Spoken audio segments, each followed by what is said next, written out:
they come out being thought leaders, great organizational leaders. Our young global leaders are selected by the top editors-in-chief around the world. After our own internal review, we work with Heidrick & Struggles externally and 65 offices around the world to vet the shortlisted candidates.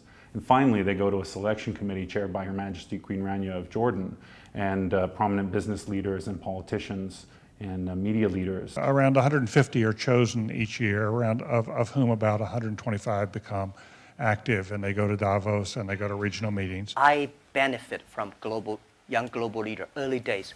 When I listened to Bill Gates and Bill Clinton and George Soros, these guys, at that time we don't have that many people. A lot of folks here knew each other already, and my hope was to meet them for the first time, and it's going pretty well. We can easily address taboos. We can tell politicians how things really are, which obviously once we're 10 years further and we're all running countries or huge companies or whatever, it might become slightly more difficult. There was an initiative launched called the Public Leadership Initiative by YGLs, and the aim was to try to capture the interest of young global leaders, no matter which sector that they are from, to potentially serve their countries. We've already had a number of people that have gone through that program who have then decided to run for office. My commitment will be to add value. We'll be part of the Young Leaders Initiative. Mrs. Merkel, Tony Blair, they were all, even President Putin, they were all young global leaders before. Prime Minister of Ireland, Leo Varadkar, particularly welcome because you are also one of our young global leaders. Sheikh Hamdan is, despite his young age, chairman of the Executive Council of Dubai, the highest government authority in the Emirate. Very proud to say that His Highness is also a young global leader of the World Economic Forum. The leader of the UK right now, David Cameron, was named a young global leader in 2006. Mamuka Bakatse, the Prime Minister of Georgia and a young global leader. Haakon of Norway.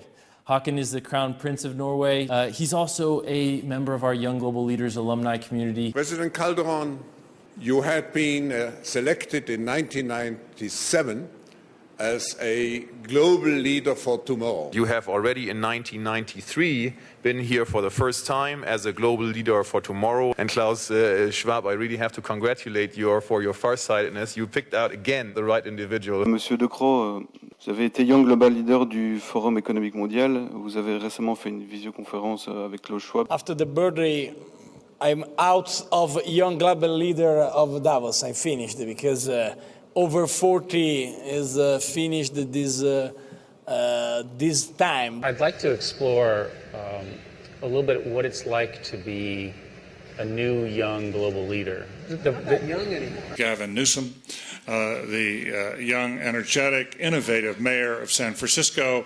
He is also among those who the young global leaders here at Davos this year. Bozidar Jelic, the Deputy Prime Minister for European Integration and Minister of Science and Technology Development of Serbia, and a young global leader. She was named a young global leader by the World Economic Forum.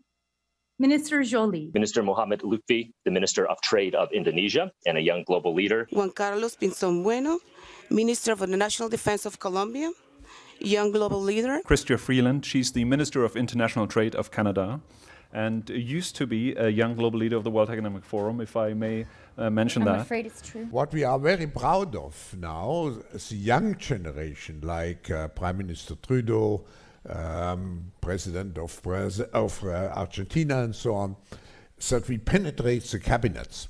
So yesterday I was at a reception for Prime Minister Trudeau, and I know that half of this cabinet, or even more half of this cabinet, are actually young global leaders of the World Economic Forum. That's true in Argentina as well.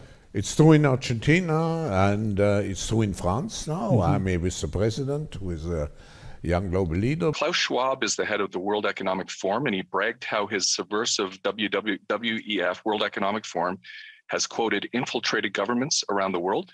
He said that his organization had penetrated more than half of Canada's cabinet. Could the member please name which cabinet ministers are on board with the WEF's agenda?